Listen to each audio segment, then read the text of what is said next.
The Holy One, blessed be He. Welcome to Beit Yisrael International's Voice of Torah podcast. I am Gaddi Efrayim, and today we explore Parashat Beshalach, a Torah portion filled with profound themes of redemption, resurrection, and the ultimate battle against spiritual doubt, and explore the concept of the spirit of Amalek. One of the striking elements of this parasha is Atzmot Yosef, the bones of Yosef, which Moshe carried out of Egypt. This act was not merely a physical task, but a deep spiritual mission. Yosef represents the power of Mashiach ben Yosef, the precursor to redemption, who prepares the way for Israel's spiritual restoration. The Midrash explains that Yosef's bones symbolize the continuity of faith, the promise of redemption, and the unity of Israel as a nation. Another defining moment in Parashat Beshalach is the Shirat Hayam, the Song of the Sea, sung by Moshe and the Israelites after their miraculous deliverance. Rashi, in his commentary, that the phrase "Az Yashir Moshe," then Moshe will sing, is written in future tense, hinting at Techiat HaMetim, the resurrection of the dead. This indicates that just as Israel was redeemed from Egypt, so too, in the future, the righteous will be resurrected and sing praises to Hashem in the ultimate redemption. Following the miracles of the Exodus, Amalek attacks Israel. The sages teach that Amalek represents Safek, doubt, as its numerical value equals 240. The same as Safek. Amalek's strategy was not just a physical assault, but a spiritual war, attempting to sow uncertainty and weaken Israel's faith. The battle against Amalek is ongoing, requiring constant vigilance in our service of Hashem, as the Torah commands, blot out the memory of Amalek from under the heavens. This parasha reminds us of the continuity of faith, the promise of resurrection, and the importance of standing strong against doubt. May we merit to see the full redemption soon, where Hashem's sovereignty is revealed to all. Thank you for joining Beit Yisrael International's Voice of Torah podcast. Stay tuned for more Torah insights. Shalom and blessings to all. Hey everyone, welcome to another deep dive. This time we're tackling Yosef's bones. It's one of those concepts that really captures the imagination. Right, you think it's just a story from the Exodus, like, oh yeah, Moses took the bones, whatever. But there's so much more to uncover. Exactly. We're going to be drawing on teachings from Beit Yisrael International, some insights from Gaddi Efrayim. We're going to look at how this idea connects to redemption, leadership, and even what it means to be Jewish today. It's about legacy, too. Ah! Buckle up, folks. This is going to be a wild ride. Let's start with the Exodus story. That familiar scene with Moses leading the Israelites out of Egypt. Yeah, everyone knows that part. But here's the thing that always bugged me. Why would Moses make it a priority to take Yosef's bones with them? It's a detail that seems almost out of place, right? Totally. Like, amidst all the chaos and drama, why worry about some old bones? But the fact that the text emphasizes this action tells us it's not random. It's like a little clue hinting at something deeper. Ooh, I like that. So we got to ask ourselves, what's the real significance here? It can't be just about the physical bones themselves. Right. What do you think? What are we really dealing with here? Well, to understand that, we need to look at the Hebrew language. Okay, always a good place to start. The word for bones is atzmot, and get this, it connects to the word etzim, which means essence. Whoa. Bones and essence. I see where you're going with this. It's like a word puzzle with a hidden meaning. So it's not about the literal bones, it's about Yosef's essence. Bingo. We're talking about his values, his impact, the lasting mark he left on the Jewish people. Like a torch being passed down through generations. That's a great image. A torch, a legacy, a spiritual inheritance. In Yosef's story, it's not exactly a walk in the park. No. He faced incredible hardship, betrayal from his own brothers, you name it. But through it all, he remained faithful, forgave them, and ultimately saved his family from famine. That's the kind of leadership that leaves a lasting impact. Right. Resilience, faith, reconciliation. These are all part of his essence, his bones, so to speak. And that's why those bones, that essence, were so important to carry forward. Okay, I'm with you so far. So Yosef's bones symbolize his essence, his enduring legacy. But what about the idea of him being a protector, even after death? How does that fit in? There's a fascinating reference in Psalms where Israel is actually referred to as Yosef. Israel as Yosef. Interesting. And the sages interpret this to mean that Yosef's righteousness, his actions in life, continue to protect the Jewish people, even now. Wait, hold on. Are you saying that good deeds from centuries ago are still having a positive impact today? Exactly. It's the idea that righteousness transcends time. It creates a ripple effect that extends far beyond our own lifetimes. That's incredible. So we've gone from bones to essence to this idea of a protective legacy. But there's one more piece to the puzzle, right? Something about Yosef being a prototype for the Messiah. You're on the right track. He's often seen as a model for Mashiach ben Yosef, the Messiah, son of Joseph. Okay, I gotta admit, that one throws me for a loop. Prototype for the Messiah. Help me out here. Think about Yosef's life, his leadership qualities. He faced incredible challenges yet remained faithful. That resonates with the qualities associated with Mashiach ben Yosef, who's said to initiate the process of redemption. Okay, starting to make sense. So it's like Yosef's story prefigures certain aspects of the Messianic era. Exactly. It's a powerful connection. But we can't forget about Yosef's burial. Oh, right. He's buried in the Promised Land, right? What's the significance of that? It's not just a nice ending to the story. It's deeply symbolic. It represents spiritual completeness, the Jewish people returning to their roots. Ah, so it's like all the pieces coming together physically and spiritually, setting the stage for ultimate redemption. Exactly. It's all connected, and there's still more to explore. Hit me with it. What else is there? We need to touch on the Kabbalistic perspective. They link Yosef's bones to Tekiyat Hametim, the resurrection of the dead. Whoa, resurrection. That takes things to a whole other level. But remember, it's not just about physical bodies rising from the grave. It's about spiritual renewal, rebirth, transformation on a soul level. It's like death isn't the end of the story. There's this cyclical nature to life, this potential for something beyond the physical. Exactly. It's a powerful and hopeful concept. Okay, we've covered a lot of ground here. Bones, essence, protective legacy, messianic prototype, and now resurrection. It's a lot to take in. But the big question is, what does it all mean for us today? Yeah, that's what we're here to figure out. Right. How does this ancient story connect to our modern lives? What bones are we carrying? Whose legacy impacts us? These are the questions we all need to grapple with. This is already making me think about my own family history, the values and stories that have been passed down to me. It's a journey of discovery, and it's one we're all on together. We're all part of something bigger than ourselves, connected to the past, and responsible for shaping the future. Powerful stuff. And we're just getting started. So we're talking about these spiritual bones, huh? Like the things we carry with us, the stuff that shapes who we are. Exactly. It's a powerful way to think about the values, beliefs, and experiences that make up our individual legacies. It makes me think about all the choices we make, the impact we have on others. Like we're constantly adding to our own collection of bones. That's a great way to put it. Just as Moses carefully carried Joseph's bones out of Egypt, we too have this responsibility to think about what we're carrying forward. What we choose to preserve, what we pass on to the next generation, it's a big deal. We'll be exploring the spiritual and historical significance of Amalek Okay. and Yehoshua ben Nun using teachings from Beit Yisrael International All right. and insights from Gaddi Efrayim. Excellent sources. And this is not just some dusty old history. Yeah. This is about battles we face within ourselves. Yes. And the journey towards redemption. It really is incredible how these concepts, they go beyond just like the surface level of the events. Yeah. And they really speak to like the depths of the human experience Totally. and connect us to something much larger than ourselves. Okay, so let's jump right in. Right.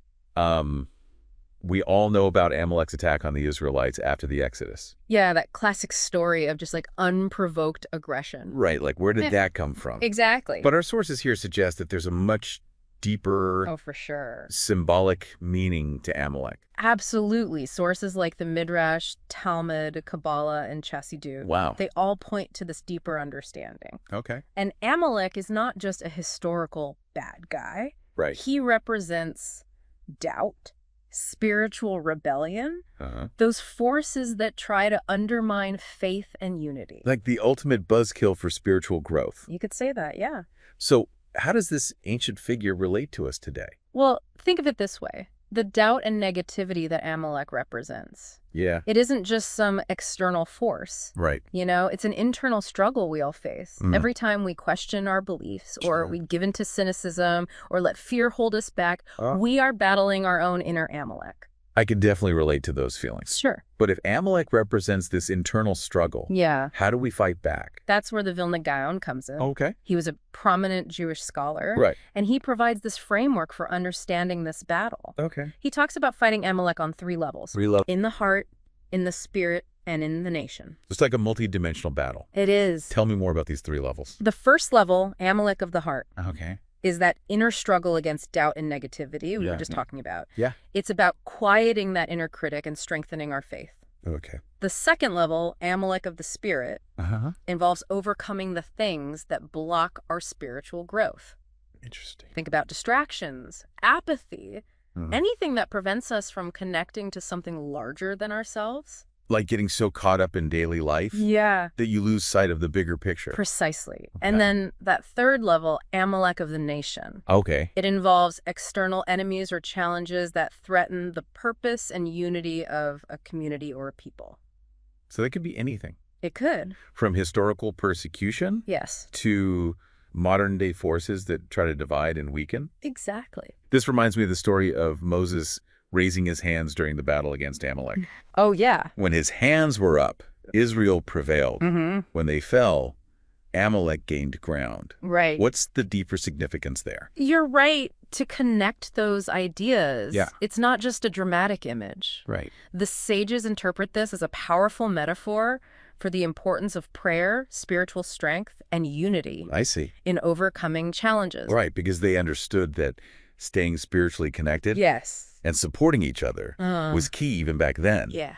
But this idea of erasing Amalek that we find in the Torah, Okay. that's not just about physical victory, right? You're getting at a crucial point. Okay. The Lubavitcher Rebbe Yes. emphasizes that this battle against Amalek, Uh-huh. it's not a one-time event.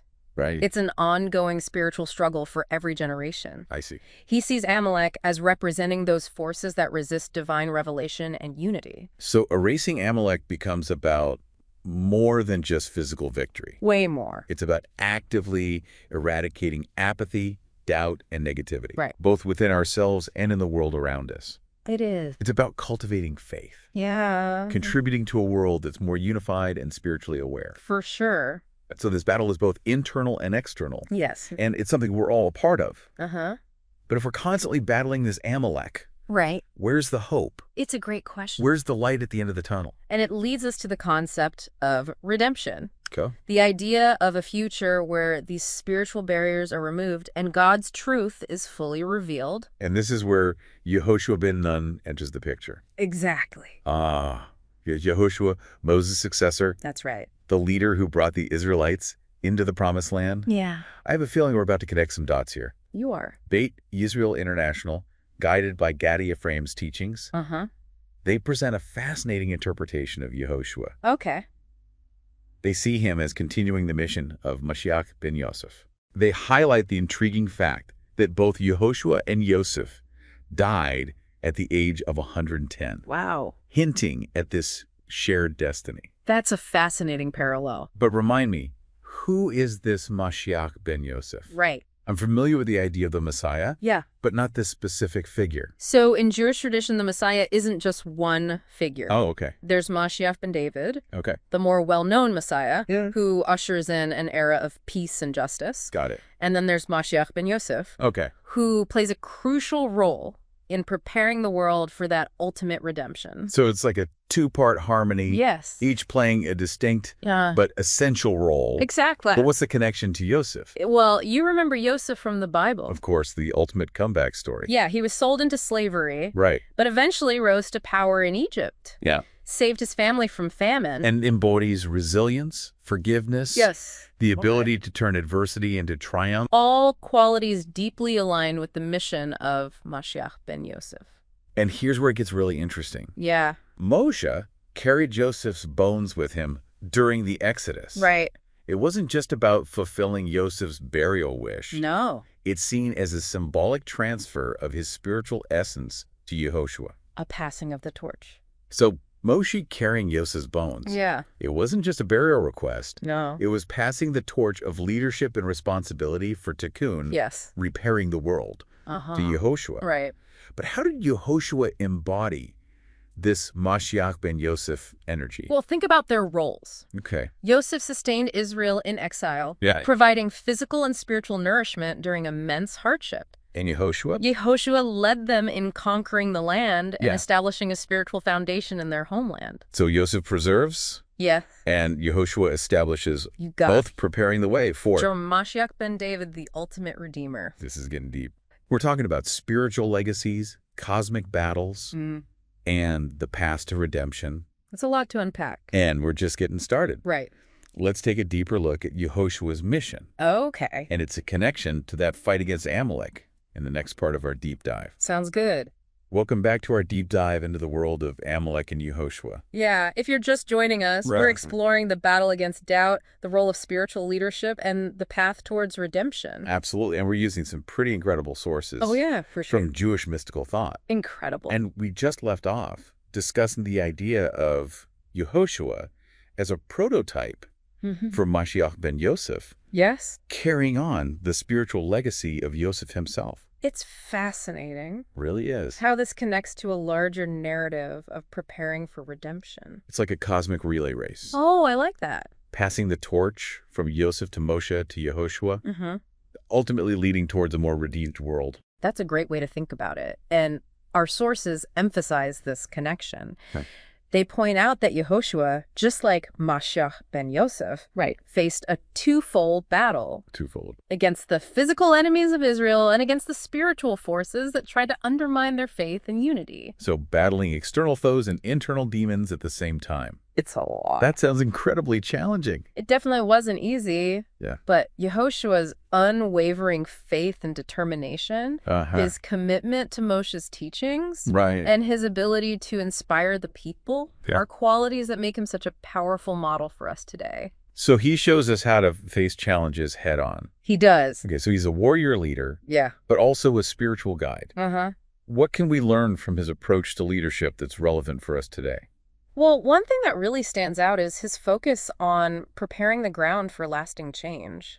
So it's not just about winning the battle of the moment. No, not at all. It's about building something that will last. Exactly. And that's where the concept of tikkun comes in. Right. Tikkun meaning repair or rectification. Right. It's all about fixing what's broken, healing wounds. Yes. Creating conditions for lasting peace and harmony. And Mashiach ben Yosef is often associated with this process of tikkun. So by conquering the land and establishing a just society, was Yehoshua enacting that tikkun, that repair? He was. On a national level. Exactly. And in doing so, he was paving the way for the ultimate tikkun, the complete redemption that Mashiach ben David is said to bring. So it's like Yehoshua acts as this bridge between the struggles of the past and the hope of the future.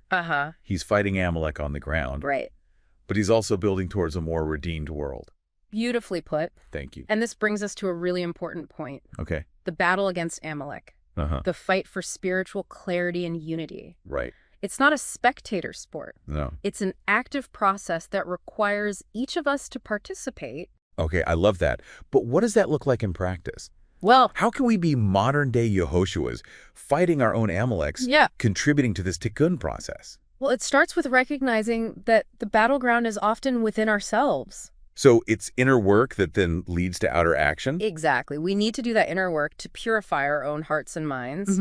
But then we need to take action in the world, fight for justice, promote unity, and create a society filled with more love and compassion. That sounds daunting. It can be. Where do we even begin? The sources offer some guidance here. Okay. They emphasize the power of Torah study, prayer, and acts of loving kindness as weapons against Amalek. Interesting. These practices can help us strengthen our connection to the divine, cultivate inner peace, and build bridges with others. So it's about aligning ourselves with forces of goodness. Yes. Both internally and externally. Precisely. And remember, you're not alone in this soul. Right. We're part of a lineage, a chain of souls, going back to Abraham, Sarah, Jacob, Yosef, Moshe, Yehoshua. Wow. They all faced their own Amaleks, their own challenges. Absolutely. And their triumphs inspire us and offer guidance on our own paths. That's a powerful thought. It is. We're all part of this larger story, Yeah, this ongoing struggle for redemption. we are. But sometimes it feels like those forces of darkness, Yeah. that Amalek energy, are just so overwhelming. I know you. How can we possibly make a dent in all that negativity? It's a good question. It can feel so discouraging. Right. And that's where it's important to remember that tikkun isn't about achieving some perfect state overnight. Yeah. It's about the small acts of repair, Uh-huh. those moments of kindness, those choices to align ourselves with truth and goodness. Right. It's about those things chipping away at the darkness bit by bit. Exactly. So it's like a mosaic, Oh, I love that analogy. with each tiny piece contributing to the larger picture. It is. And the more of us who commit to adding our pieces to this mosaic, the brighter and more vibrant the overall picture becomes. Right. It's about the collective effort. It is. Okay, I'm starting to see how it all comes together. Good. It's not about grand gestures. No. It's about consistent effort, making conscious choices Right. that reflect those redemptive qualities that we see in figures like Yosef and Yehoshua. Exactly. And those sources we've mentioned offer a wealth of practices and teachings Okay. to support us in this effort. Like what? Prayer, meditation, studying sacred texts, acts of service. Uh-huh. These are all tools that can help us cultivate inner peace, Right. connect with something greater, Yeah. bring more light into the world. It's like we're training to be spiritual warriors, I love that. equipping ourselves with the tools and mindset Yes. to fight the good fight. Exactly. And remember, even the most seasoned warrior needs support and community. That's true. Surround yourself with people who inspire you, who share your values, who lift you up and encourage you. Yeah, it's much easier to do this together. It is. You know, there's that old African proverb. Oh, yeah? What's that? If you want to go fast, go alone. Uh-huh. If you want to go far, go together. Love that. And it makes you realize that we need each other on this journey. We do. And as we move towards the final part of our deep dive, Okay. I want to leave you with a question to reflect on. Okay. Think about how Mashiach ben Yosef prepares the way for Mashiach ben David. Okay. It can feel a bit abstract. Yeah. What does that actually look like in the world? Right. How do we know if we're moving towards that ultimate redemption? That is a big question. I'm curious to hear your thoughts on that. Me too. As we wrap things up, we'll be back in a moment for the final part of our deep dive. Welcome back to the final part of our deep dive into Amalek and Yehoshua. Yeah, my mind is swirling with all these ideas about inner battles and spiritual legacies. Yeah. And this whole path to redemption, it's amazing how these figures from like ancient times feel so relevant to our lives today. Totally. We started by exploring Amalek as this representation of doubt and negativity. Right, those forces we constantly battle Mhm. within ourselves and in the world around us. And then we looked at Yehoshua as a model of courage, faith, and leadership. Yeah, showing us how to overcome challenges and create a better world. It's not just about individual struggles, it's about a collective journey It is. toward a more redeemed and enlightened state of being. Exactly. It's a bigger picture thing. So we're all part of this cosmic drama, playing our small roles in a story that's been unfolding for millennia. That's a powerful way to think about it. It is humbling. It is humbling, but it's also incredibly empowering. Right. Because it reminds us that we're part of something much larger than ourselves. Yeah. And that our choices, our actions, no matter how small they may seem, can contribute to the unfolding of that story. You know, sometimes it feels like the forces of darkness, that Amalek energy, Oh, yeah. are just so overwhelming. I know what you mean. It can feel pretty discouraging. That's where the concept of tikkun comes in. Tikkun. It's not about achieving some perfect utopian state overnight. Right. It's about those small acts of repair, those moments of kindness, Yeah. those choices to align ourselves with truth and goodness. It's a process. It is. Like we each have a chisel, and we're slowly sculpting a more beautiful world, one small act at a time. I love that analogy. The more of us who commit to that work, Yeah. the more powerful that transformation becomes.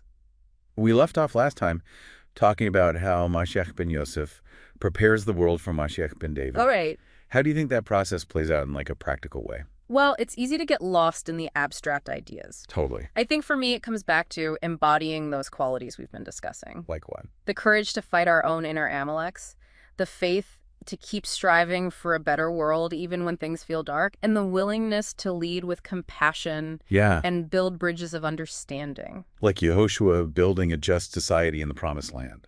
Exactly. laying the groundwork. For something much greater to come. It's not about passively waiting for some future savior to arrive. Right. It's about actively cultivating those redemptive qualities within ourselves, right here, right now. Yes, living those principles in our daily lives. Yeah. And inspiring others to do the same. So, in a way, we're all potential Mashiach ben Yosefs, In a way, we are. preparing the world for a brighter future. It sounds idealistic, but I think there's a real power in embracing that possibility. Totally. And the sources offer us so many tools to help us on this path. Oh, yeah, for sure. Like, what are some examples? Prayer, meditation, studying sacred texts, acts of service. These are all practices that can strengthen our connection to something greater than ourselves. Right. Cultivate inner peace and help us bring more light into the world. And let's not forget the importance of community. Oh, for sure. We need each other on this journey. We do. Surrounding ourselves with people who inspire us, who share our values, Yes, who lift us up and encourage us. that makes all the difference. It really does. We can achieve so much more together than we ever could alone. As we wrap up this deep dive, I want to leave our listeners with a challenge. Okay. Think about how you can be a force for good in your own unique way. Good one. How can you fight those inner Amaleks, those voices of doubt and negativity, Yes, and contribute to the process of tikkun, of healing and repairing the world? that's the question. There's no one-size-fits-all answer. No, each of us has our own path to walk. Right. But the journey itself, the commitment to seeking answers and striving for something better, yeah. that's where the true meaning lies. So go out there and be the change you want to see in the world. Keep diving deep. Keep questioning, keep growing. Keep connecting with others on this incredible journey. Until next time. Until next time.